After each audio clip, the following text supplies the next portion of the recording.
Donald Trump is not a smart man. I think that's a fairly incontrovertible statement for everybody. However, every now and again, he does something that I have to admit is incredibly shrewd.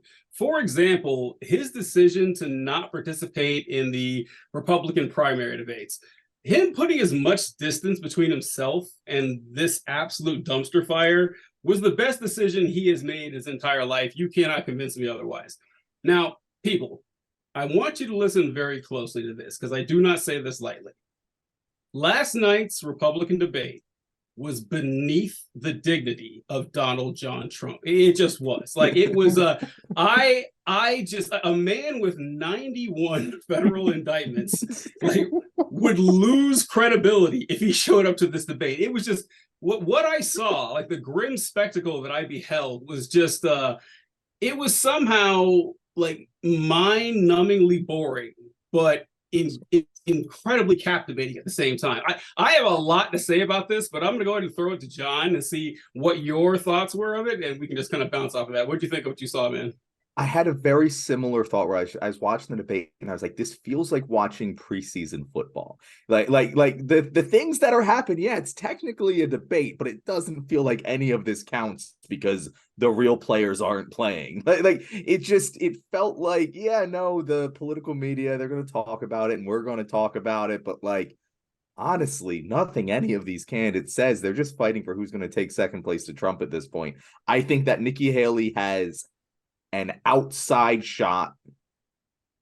I don't think we've discussed this before. DeSantis doesn't really have a shot anymore. I think Nikki Haley's the only one of all of them on that stage that theoretically could see her star rise, and she has the credibility. She has an actual personality. Yeah.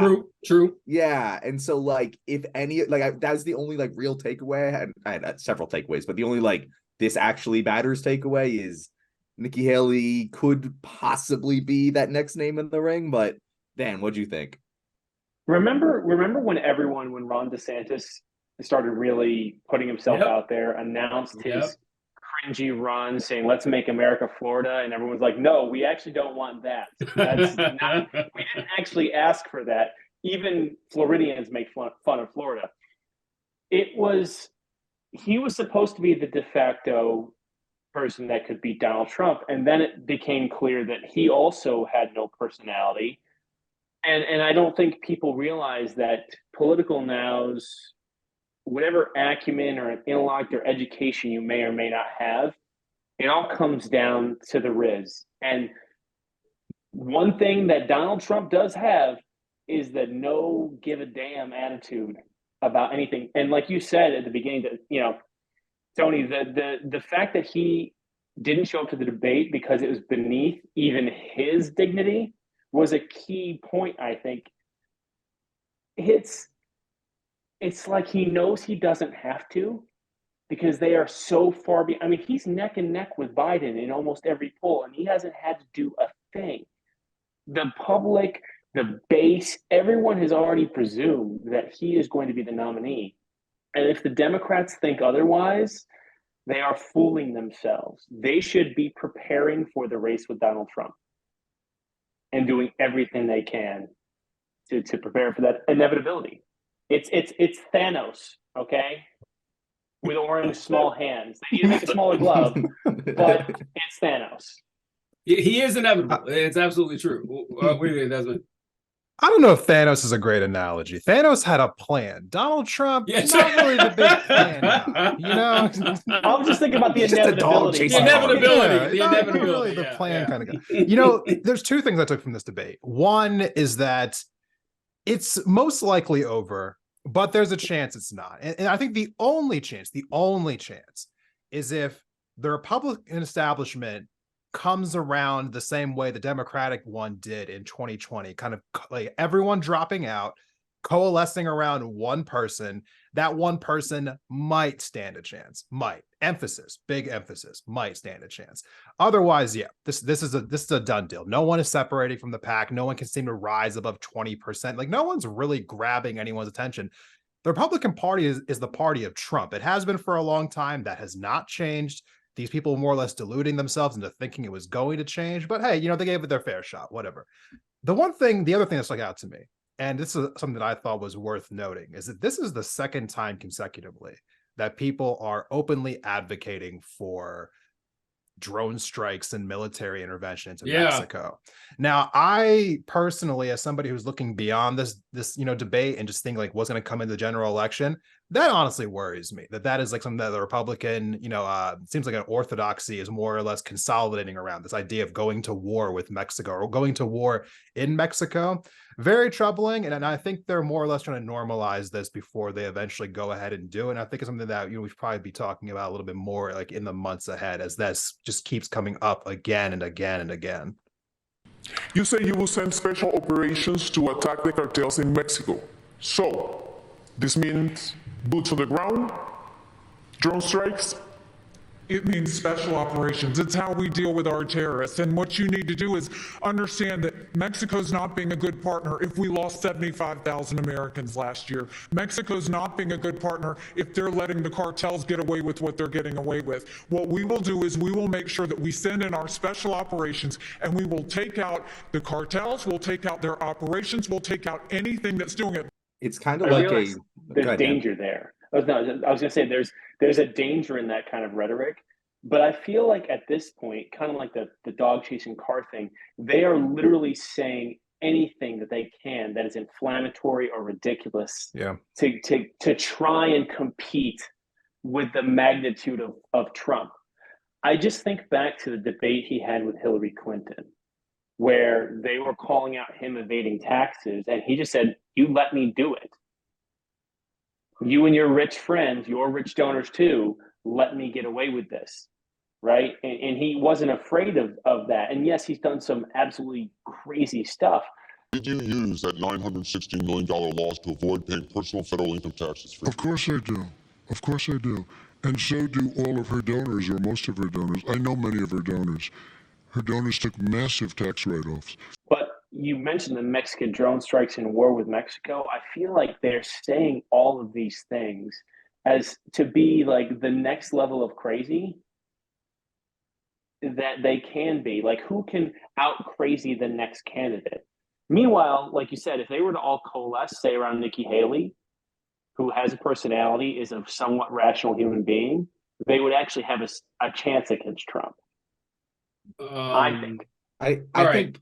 Well, I was gonna say, I think that you hit the nail on the head. There's that. It very much literally sounds like they're just trying to one up the craziness of Trump. Like Trump's big thing during the debates back in 2016 or 2015 was build the wall, and they're like, what's better than building a wall? Drone strikes across the wall. Like, that's even crazier. They're gonna love us for this. And it's like, no, because that's manufactured. We know you're not actually gonna go to war with Mexico. Like, everyone watching that debate, even if they're agreeing with it, they're moving the Overton window, which is problematic. But I would bet a good deal of money that if a Republican candidate who wasn't Donald Trump won the presidency, they wouldn't drone strike Mexico. But the thing about Trump is that his craziness is authentic. Like, it's not like he's trying to be crazy. It's not like he's trying to think of the craziest thing to say. It's just that the thing that he thinks of happens to be crazy. It's stupid to build a wall, but it's damn catchy, and it worked. It's not really catchy to drone strike Mexico in the same way that building the wall is. I don't know. What do you think, TJ? See, Desmond and we had a disagreement on this very issue. I side more with you guys. I think that it is just hyperbolic, but Desmond believes it's the beginning of something a little more sinister. And it may be, who knows? But man, I have so much to say about this. I'll go in reverse order if I can. You were mentioning Trump saying stuff that's crazy and everyone else just trying to say stuff that's crazy. And it goes back to Dan's point, is that Trump has just buckets of riz. I mean, the guy, like, libs hate admitting that Trump is funny. The man is funny. He's not just unintentionally funny. He's purposely funny. He has great comedic timing. He works a crowd like no one's business. He can read a room like that. And a great example, I just thought of when John was talking about, hey, you say build the wall? Well, we're going to do drone strikes.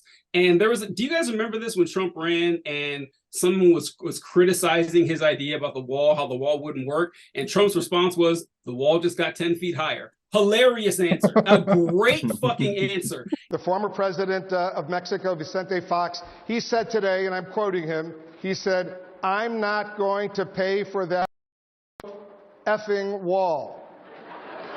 So if you don't get an actual check from the Mexican government for $8 or $10 or $12 billion, whatever it will cost, how are you going to make them pay for the wall? I will, and the wall just got 10 feet taller, believe me. It's got 10 feet taller. And it's way better than, well, what if we use drones? Because like they don't have it. They don't have the comedic timing. They don't have the clever personality. They just don't. But while we're on the topic of before I forget, you guys are talking about how the Republicans can do what the Democrats kind of did against Sanders in the last election. I don't think that's going to work. In fact, I know it's not going to work. But it won't work because for Sanders had a good 25. Of course, in the primaries he had how he started. He had 25, maybe 30% of the vote. And then when they Voltron together, Biden and Buttigieg and what was her name from Minnesota? Amy Klobuchar. Yeah. That was more than enough to beat Sanders. Now, Trump already has 65% of this vote. It's done. If they all coalesce, and by the way, if everyone coalesced and their first vote went out, a lot of their second vote is going to be Trump anyway. So that's not even going to work. Unless Trump is struck down by God as he deserves, that he's going to win this primary. Nothing's going to change this. And I did want to give one bright spot on that debate was the Univision moderator. She was incredible. She asked questions that I haven't seen on a presidential debate ever. When they talked about the border, it's weird how they all pivoted to the border. Every single question, they kind of went to, we need to put troops on the border. And she brought up a great fact that they all ignored, that 90% of the fentanyl that they kept talking about is brought through legal ports of entry. 90%. It's not smuggled in illegally. Well, I mean, it is illegal, but it's not through border crossings that they're not monitoring. But 57% of the fentanyl that comes in is brought in by American citizens, not asylum seekers or illegal aliens. They never addressed it at all. They didn't say anything. And one more thing I want to get in before I take over is Tim Scott. My favorite part, I don't know if you guys saw, oh my God, Tim Scott, Uncle Tom Scott.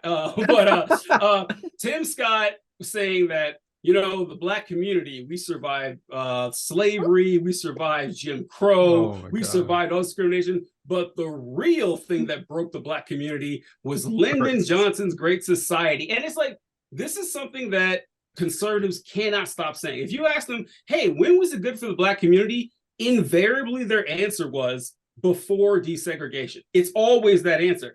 And they like saying that, oh, you guys want reparations and stuff, but you didn't experience this. And so my question always is, okay, so you don't want reparations to go to people who didn't actually experience, legal segregation. The people that were alive, plenty of people are alive. My parents are alive, back in the 60s. They were born and lived through it. The United States government deprived them of their life, liberty, and pursuit of happiness their entire lives. You're telling me that they aren't entitled to financial compensation, some kind of leg up, and they have to say no. And it doesn't make sense because they just don't want to help out Black folk. That's it. I don't know if did you guys see anything like that? Those are my two big, really wild ones. I don't know if you saw any other wild quotes. I mean, I want to play off that for a second here, because the one thing that I was writing down some notes last night watching this debate, and the one thing I ended up writing from the very beginning was Tim Scott has negative charisma. It's just so bad. It's so bad. But honestly, to your point, TJ, I couldn't help but just notice something, and it's been obvious for a while now, but I think it just really hit me in the face last night.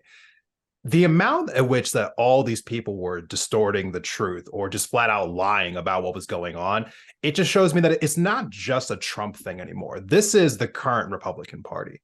And so you're asking yourself how could they how could they say things like this? Because the facts don't matter. Because Ben Shapiro is always facts don't care about your feelings. No, facts don't matter at all. Not on the Republican Party. And so this was more or less a preview of what is the Republican Party going forward. Nothing matters other than you telling me what I want to hear. The end. And whoever can do that the best, you got my vote. And right now, that's the only guy who wasn't there last night. Honestly, his power is insane. Yeah, I wouldn't have if I'm another presidential candidate for the Republicans, I don't want to be talking about it. It blows my mind that they keep talking about it. It's embarrassing. It's like talking about your ex-wife who left you. Like, it's like, and just like intentionally bringing that up. It's like, oh yeah, remember when my ex-wife left me for another dude? Like it's just like, that basically feels like, oh, Donald Duck. Oh my God, Christie. Oh my yes, God. Donald Duck. So no, bad. they're trying to court the American people. They're at dinner and they won't shut up about the American people's ex and the problems that they had with that. That's the part that's so funny. It's not even your own ex. You're at a dinner with a girl or someone and you won't shut up about the person they dated. That's a good point. That's what this is. That's so true. The Donald Duck thing, I forgot all about that. Now I remember when that happened. So here's what gets me is that there was a possibility that could have been at least a B- joke. Like, he could have pulled he could have, like, if he would have just said, he would have focused on the ducking part and just kept emphasizing the ducking and then rolled into the Donald Duck, but he didn't. It was all stulted and awful. It was just God, that was terrible. Mike Pence tried to make a bunch of jokes. People are shitting on him a lot for saying that I've been sleeping with a teacher for 38 years. I didn't think that line was as bad as people said, because it was a reference to something that Christie said. So in a way, like, he was like returning it on him, because he's like, well, Joe Biden is sleeping with a teacher, and he's like, well, I've been sleeping with a teacher. I thought that was like, that's something I would do, honestly, and I'm funny as fuck. But they had there was but he doesn't have your delivery. He doesn't have the delivery. It's 80% delivery. But I can't believe I forgot about one thing Tim Scott said. Desmond, we talked about this once. How Tim Scott is just obsessed about saying the United States of America is not a racist country, and they all just like clap like fucking seals, and they think it's great. I have been discriminated against, but America is not a racist country. Never ever doubt who we are. And what's really fascinating to me about conservatives in general is that they shit on the United States all the time. That the United States is a decadent society, it's in decline, it's it's degenerate, we murder children in the womb, we don't take care of our veterans, kids don't care about their parents, everything is falling apart. But don't you dare call this country racist. Like, it is the one thing that they're like, everything is bad, but oh my God, racist, no, how dare you? It's in the back of their heads. It's like this subconscious thing where they know it's bad. They know it's bad, but they know that acknowledging how bad it is hurts them. Yes. Yeah. Yeah. And it hurts, like, to not acknowledge the strides that we have made as a country in terms of addressing racial disparities, systematic racism, the way policing has its roots born out of recapturing freed slaves. Those things are prevalent, and we have made strides in that, but it doesn't have to be this thing. Like, the Republicans, I don't think they realize if they were to just acknowledge it, they would probably get more of that universal bipartisan support. But they cater to that same base, all of them at the same time, by saying, hey, racism isn't real. It's a figment of your imagination. Yep. Cops don't behave differently. It's a cultural thing. Okay? That's my favorite. If they weren't dressed that way, yep. they wouldn't have been a threat. That hoodie is dangerous. It's the hypocrisy, not the hypocrisy, the paradox of the modern GOP conservatism. Like, they have to think everything is bad if they're in the opposition party. Everything is bad, but also America is the greatest country on earth. Those two statements we shit on libertarians a lot on this, but at least libertarians will consistently say, yeah, the government sucks and it's terrible and we should get rid. They never go, oh yeah, but America's the greatest country on earth. No, they're like, no, this fucking sucks. And at least I can respect that. But you constantly see these guys flirting with, oh yeah, like you mentioned with, when was it good for Black people? When was America great? Well, it can't be any of these times, so we're just going to vaguely say the mythical past, and like, that's what they have to do because their entire stance is logically incoherent. Speaking of racism, I thought one of, obviously drone striking Mexico is kind of racist, but I thought one of the most racist things said on the fucking debate for, which got a lot of applause, was our boy Vivek saying, and as a son of immigrants himself, an American citizen because his parents are immigrants, he wants to get rid of birthright citizenship. That really pissed me off. But we are out of time on this segment. So what we might end up doing, we'll discuss this right now, and stay tuned on our YouTube channel. Make sure you subscribe, and we'll post that one tomorrow. Just specifically talking about that because I got a lot to say about it.